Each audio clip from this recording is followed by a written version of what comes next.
clicked on this video because first year MBBS is complete and now second year MBBS has started. So the real question is, what do you do? What resources do you need? What books will you need to be taking? And what videos can you refer? How should be your study strategy? Before we get into everything, who am I? I am Aisiri Bhat. Now I am officially a third year MBBS student of Namma Medical College, and it feels so weird to say that. I feel so big and old because now our juniors have come. So I feel like I'm like an old person and whatever. But the subject-wise strategy and how I used to study pharmacology, microbiology, pathology, I will make separate videos on that, and especially for pharmacology. A quick thing, I consider myself to be academically okay. Like if I put in my efforts to something, it usually does work out. But for the first time in my life, I really felt drained by a subject, and I really felt like the efforts I was putting was all going to waste. Whether it was memorizing the drugs or understanding mechanisms or just being able to just retain information, it was very hard for me in pharmacology. But today's video focuses on books. So starting from the highest, most basic one, we have Apurba Sastry. For microbiology, one book is enough. You do not need to refer many books at all. I watched this reel a long time ago, wherein it's like microbiology is the only subject where no one refers to any other book, and it's actually true. Like in anatomy, people are confused. Do I go for BDC? Do I go for Vishram Singh? But microbiology, everyone blind-heartedly will take Apurba Sastry, and it's actually good enough. मेरा ऐसा था कि I don't see a future in microbiology. So even if there are better books out there, maybe, I'm not going to go behind it because I don't want to continue in that subject. And whatever I need, it's covered in the book. And if you read Apurba Sastry, the illustrations are actually good. Whatever they explain, it's given in a labeled way in the diagram. Especially when it comes to concepts like the immune system, there are very nice diagrams if you go through it. So after reading it, you can directly make markings in your diagrams. So when it comes to revision, just look at the diagram. And whenever you feel like there are some things lacking in Apurba Sastry, it will get covered in the other two subjects. The autoimmunity, I felt like it could have been given better. But I didn't refer to another microbiome textbook because the same thing was going to be covered in Patho in another way. But main book, go for Apurba Sastry. And when it comes to practicals, resources I used in microbiology were, for staining and all, you will find a lot of videos on YouTube. I also referred Medicosis Perfectionalis. It's a YouTube channel, and he's not just funny, he is on point and he explains it really well. So whenever you're reading a topic, first see if a video of Medicosis Perfectionalis is there. You'll be very happy and you'll be like, wow, this is very nice. So you'll get in the mood to study. I did have Marrow, but I didn't really refer microbiome videos. I wasn't really a fan of the teaching, and also I felt like I could do it on my own. Microbiome is a subject which is in the middle. You don't need to put a lot of efforts, even if it's not that interesting, and it will give you output. Make sure to try and make flowcharts from the beginning. I will show you how I made mine. But for many units, all I did was make flowcharts and just refer to them, and I didn't even open Apurba Sastry after that. So that is about one subject. Moving on to the next subject, which is pharmacology. I'm not going to talk a lot about pharmacology right now because that will be in an upcoming video. But resources, I took K.D.T, and I don't regret it, not at all. But I also referred to Katzung a lot. Because see, what happened was, in the beginning of the year, I just was reading from K.D.T, but I wasn't able to get that understanding. I felt like sometimes physio was not enough, or sometimes it was focusing on the wrong thing, or I was just not able to relate it. So I randomly went to the library and I took up Katzung after talking to my teacher, and it is written much better. You are able to correlate, you're able to get the actual gist, what is needed, and you get confident as well. So I really highly recommend Katzung. But when it comes to topics like antimicrobials, I just studied it from K.D.T and the Marrow notebook, because in Katzung it was very superficial, very general, the world based.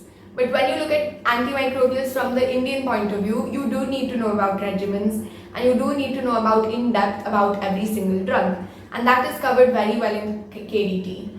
So I would recommend buy K.D.T, but also have that openness to go to the library and issue Katzung and study from Katzung, because the illustrations are very good and you get an idea on what you need to know about every single drug. In K.D.T, sometimes they focus on the wrong thing, which is not going to help you in the future. But when you look at this being the foundation of medicine, you need to know about some practical elements, which is covered well in Katzung.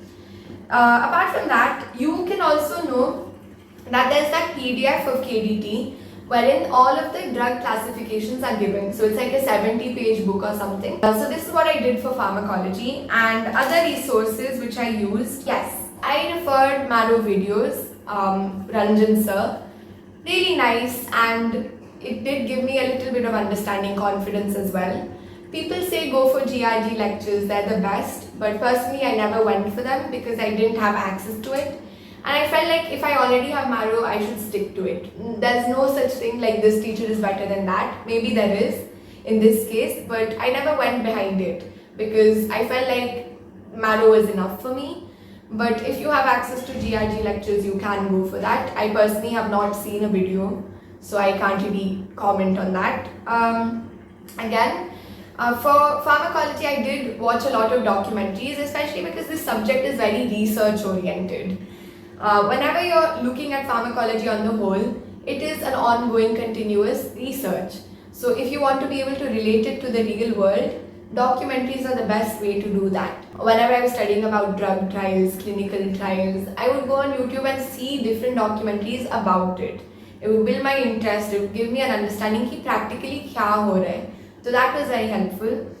And yeah, a little bit of physio is needed when you're studying pharmacology. But to take it a step higher, you should first be able to know the physio and then go into the details.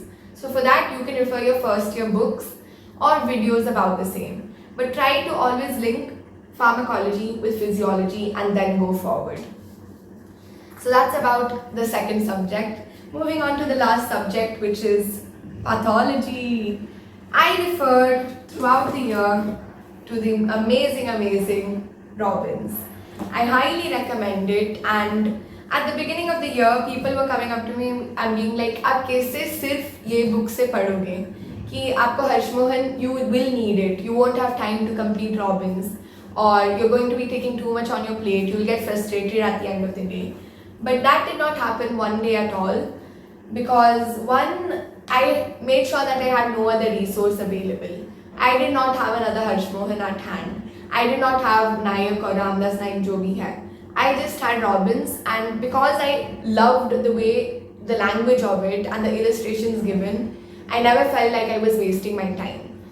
However small the topic was, I read it once from Robbins. Even if I didn't try and study it, I at least read it superficially. If you have a habit of studying it from the beginning and you don't try and make it set in your head that you're studying something very big from the standard book, it's enough. But I did refer the differences given in the form of tables in Harsh Mohan for the exams. Because see, if I give an example, transudate, exudate is a concept which is explained well in Robbins. But in the exam it will come for 5 marks. So you're expected to give like 10 differences, which is not given in Robbins. All of the differences, 10, 12 points are given in Harsh Mohan. But whenever it comes to conceptualization, to correlation, to understanding the root cause of why, Robbins is amazing. And another upper hand I had was, I never had to study for my surgery internal exams of second year or medicine. And I never felt like I was missing out on something because it's covered so well. In the sense like, this is the meeting point of all the clinical subjects. All of the second year subjects are, but Patho is one subject wherein if you're confident in it, you will be able to relate much easily with the other subjects. So give that time for Patho. Do not believe how much detailing are given in the illustrations and also how much of information is hidden in the diagrams. Like an entire 2 to 3 page explanation is given in the half page diagram. and that is actually insane. In the library they have this Robbins book wherein only the diagrams are given, and that is a compilation. So just seeing that is enough for you to get a huge understanding of Patho. So I recommend Robbins, and other resources which I used were the Marrow videos. Dr. Ela is an amazing teacher. I really was able to relate and understand her way of teaching. The Marrow notes is also good for many topics which are always asked in the exams, like blood transfusion or about CML, AML, and all of those things. You can refer Marrow and its notes; they are more than enough. In the beginning, I did have a question in my mind: do I first study and then watch the video, or do I first watch the video then study? I never had a proper way of going about it. But for my prelim exams, whenever I got timed, I rewatched a video just to get a good idea. So rewatching videos is also helpful. So another thing which I just wanted to point out was a bit about postings. In second year, people do take you a bit more seriously than they did in first year, but the main learnings happen when you come to third year. But do not let the postings of second year go to waste. There's a lot of things which you can learn. I had the PDF versions of S. for surgery, B.J. Mehta for medicine, Dutta. And whenever I got time, I would read through it. But the main thing which I used to do was go on YouTube and watch The White Army, which is a YouTube channel where people are having these clinical case discussions. Whenever I was on the bus, whenever I had time before my ward end exam, I would be watching the cases given on YouTube. Try to connect with patients and try to get that understanding on how exactly you're supposed to take a history. Don't try to be the dictator from day one. Just be an observer and be with people to understand how you can be better. No one expects you to know everything, and don't expect yourself to know everything from the beginning. Golden words. Apart from that, another thing which I wanted to talk about is ChatGPT. I have grown to incorporate ChatGPT in my curriculum or in my academic learnings. I don't know how many people refer it like in the way I do. Basically, towards the middle of second year, I needed a sort of reassurance. Is my conceptual understanding right? And in that sense, ChatGPT was amazing. I would not refer ChatGPT to be like explain the mechanism of action of this, because that's just the easy way out wherein I'm not using my brain. Instead, I would try and understand the mechanism on my own. And once I felt like I had got a gist of it, I would then go on ChatGPT and be like, this is what I understood. This is why it happens. This is what leads to this, blah, blah, blah. Give my whole version of the explanation and then ask ChatGPT to make corrections in what I had understood. So by doing that, I was strengthening my understanding, knowing where I was going wrong, so I would never repeat it, and understanding why I was going wrong. So ChatGPT was my teacher in that sense. But I never referred it to be like explain this and tell me what to do or give a 5-mark answer. Because I feel that is what kind of blocks your creativity, and that is just your lazy way of studying. Don't grow blind dependent on it because that is not at all what I'm trying to provoke or anything.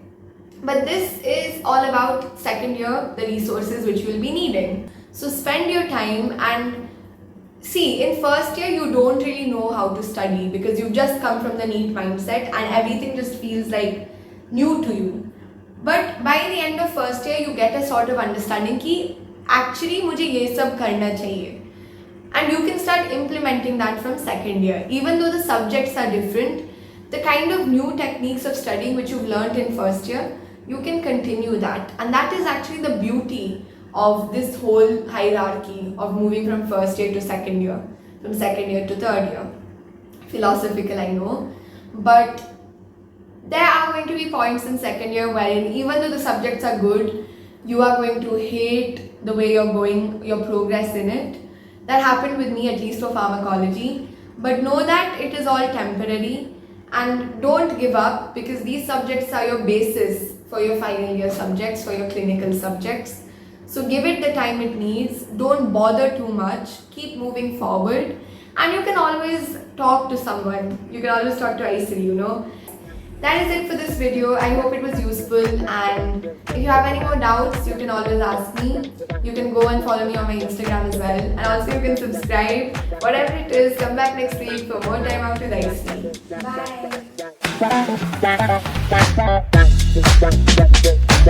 Bye.